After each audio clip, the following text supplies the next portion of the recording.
Well, Socrates, what kind of self-cultivation do I need to practice? Can you show me the way? What you said really sounded true. But let's discuss together how we can become as good as possible. You know, what I've said about the need for education applies to me as well as to you. We're in the same condition, except in one respect. What? My guardian is better and wiser than Pericles, your guardian. Who's that, Socrates? God, Alcibiades. It was a God who prevented me from talking with you before today. I put my faith in him, and I say that your glory will be entirely my doing. You're teasing me, Socrates. Maybe. But I'm right in saying that we stand in need of self-cultivation. Actually, every human being needs self-cultivation, but especially the two of us.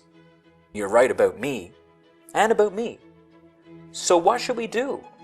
There must be no giving up, my friend, and no slacking off. No, Socrates, that really wouldn't do. No, it wouldn't. So let's work it out together. Tell me, we say that we want to be as good as possible, don't we? Yes. In what respect? In what good men do, obviously. Good at what? Taking care of things, obviously. What sorts of things? Horses? Of course not. In that case, we'd consult a horse expert. Yes. Well, do you mean sailing? No.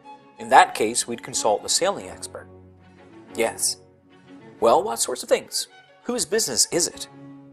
The leading citizens of Athens. By leading citizens, do you mean clever men or stupid men? Clever. But isn't everybody good at what they're clever at? Yes. And bad at what they're not? Of course. And is the shoemaker clever at making shoes? Certainly. Then he's good at it. That's right. Well now, isn't the shoemaker stupid at making clothes? Yes. So he's bad at that? Yes. So the same person is both good and bad, at least by this argument. Apparently. Do you mean to say that good men are also bad? Of course not. So which ones do you say are good men? I mean those with the ability to rule in the city. But not, I presume, over horses. No, of course not. Over people. Yes. When we're sick? No. When we're at sea? No. When they're harvesting? No. When they're doing nothing or when they're doing something? Doing something. Doing what? Try to make it clear for me. It's when they're helping each other and dealing with each other, as we do in our urban way of life. So you mean ruling over men who deal with men? Yes. Over the boatswains who deal with rowers? Of course not. That's what the pilot is good at. Yes. Do you mean ruling over flute players who direct the singers and deal with the dancers? Of course not. Again, that's what the course master is good at. Certainly. So what do you mean by being able to rule over men who deal with men? I mean ruling over the men in the city who take part in citizenship and who make a mutual contribution. Well, what skill is this? Suppose I asked you the same thing again. What skill makes men understand how to rule over men who take part in sailing? The pilots. And what knowledge did we say enables them to rule over those who take part in singing? The course masters, as you just said. Well now, what do you call the knowledge that enables you to rule over those who take part in citizenship? I call it the knowledge of good advice, Socrates. But then do you think the pilot's advice is bad advice? Of course not. Then it is good advice. I should think so. He has to ensure the safety of his passengers. You're right. Well then, what's the purpose of this good advice you're talking about? The safety and better management of the city. But what is present or absent when the city is safe and better managed? If, for example, you ask me, what is present or absent in the body when it's safe and better managed, I'd reply, health is present and disease is absent. Wouldn't you agree? Yes. And if you ask me again, what is present in our eyes when they are better cared for? I'd say the same sort of thing. Sight is present and blindness is absent. Again, with our ears, deafness is absent and hearing is present. And when they're in better condition and getting better treatment. You're right. Well then, what about a city? What is it that's present or absent when it's in a better condition and getting better management and treatment? The way I look at it, Socrates, mutual friendship will be present, and hatred and insurrection will be absent.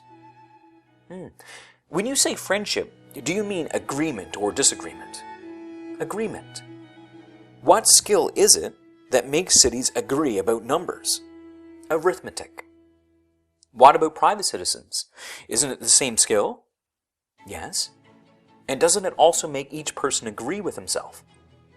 Yes. And what skill is it that makes each of us agree with himself about whether a hand's width is larger than an arm's length?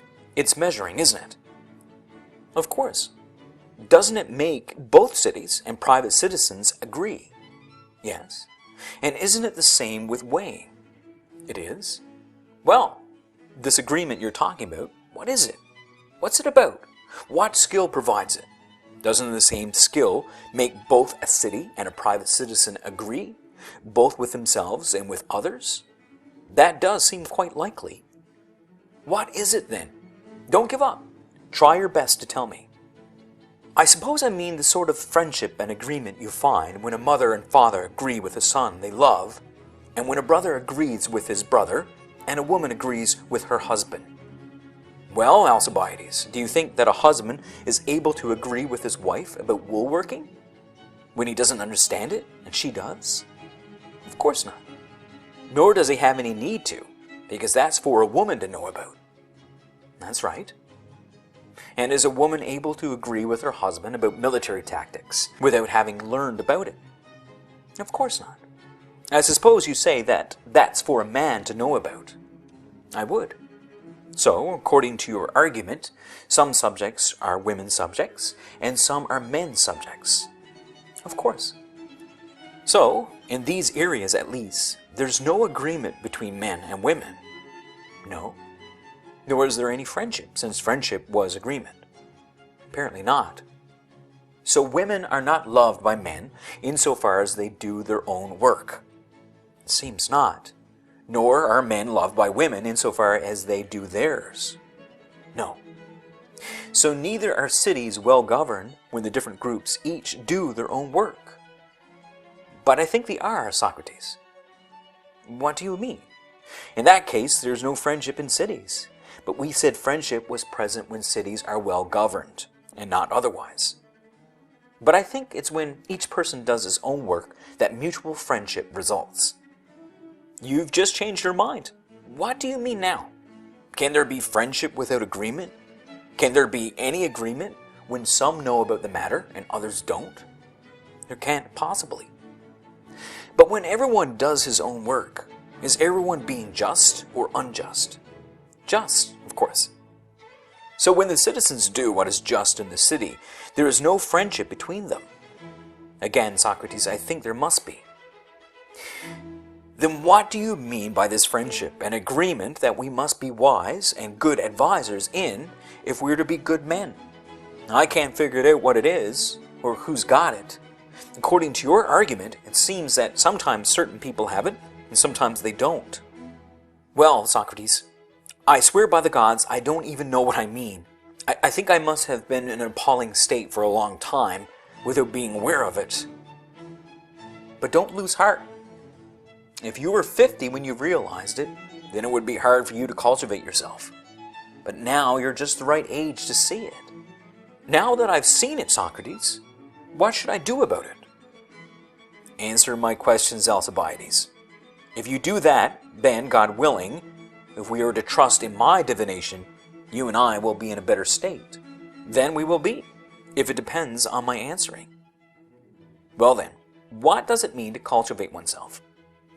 I'm afraid we often think we're cultivating ourselves when we're not. When does a man do that? Is he cultivating himself when he cultivates what he has? I think so, anyway. Really, when does a man cultivate or care for his feet? Is it when he's caring for what belongs to his feet? I don't understand. Is there anything you'd say belonged to a hand? Take a ring, for example. Could it belong anywhere else on a man but on his finger? Of course not. Similarly, a shoe belongs nowhere but on the feet. Yes. Likewise, cloaks and clothes belong to the rest of the body. Yes. So when we cultivate or care for our shoes, are we caring for our feet? I don't really understand, Socrates. Surely, Alcibiades, you talk about taking proper care of one thing or another, don't you? Yes, I do. And when you make something better, you say you're taking proper care of it. Yes. What skill is it that makes shoes better? Shoemaking. So shoemaking is the skill by which we take care of shoes. Yes. Do we use shoemaking to take care of our feet too? Or do we use the skill that makes our feet better? The later. Isn't the skill that makes the feet better the same as what makes the rest of the body better? I think so. Isn't this skill athletics? Yes, absolutely. So while we take care of our feet with athletics, we take care of what belongs to our feet with shoemaking. Certainly. And while we take care of our hands with athletics, we take care of what belongs to our hands with ring making. Yes. And while we cultivate our bodies with athletics, we take care of what belongs to our bodies with weaving and other skills. That's absolutely right. So while we cultivate each thing with one skill, we cultivate what belongs to it with another skill. Apparently so. And so when you're cultivating what belongs to you, you're not cultivating yourself. Not at all. For it seems that cultivating yourself and cultivating what belongs to you require different skills. Apparently. Well then, what sort of skill could we use to cultivate ourselves? I couldn't say. But we've agreed on this much, at least.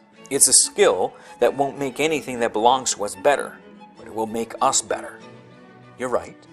Now, if we didn't know what a shoe was, would we have known what skill makes a shoe better? No, we couldn't have. Nor would we have known what skill makes a ring better if we didn't know what a ring was. True. Well then, could we ever know what skill makes us better if we didn't know what we were? We couldn't. Is it actually such an easy thing to know oneself? Was it some simpleton who inscribed those words on the temple wall of Delphi? Or is it difficult and not for everybody? Sometimes I think, Socrates, that anybody can do it, but then sometimes I think it's extremely difficult. But Alcibiades, whether it's easy or not, nevertheless, this is the situation we're in. If we know ourselves, then we might be able to know how to cultivate ourselves.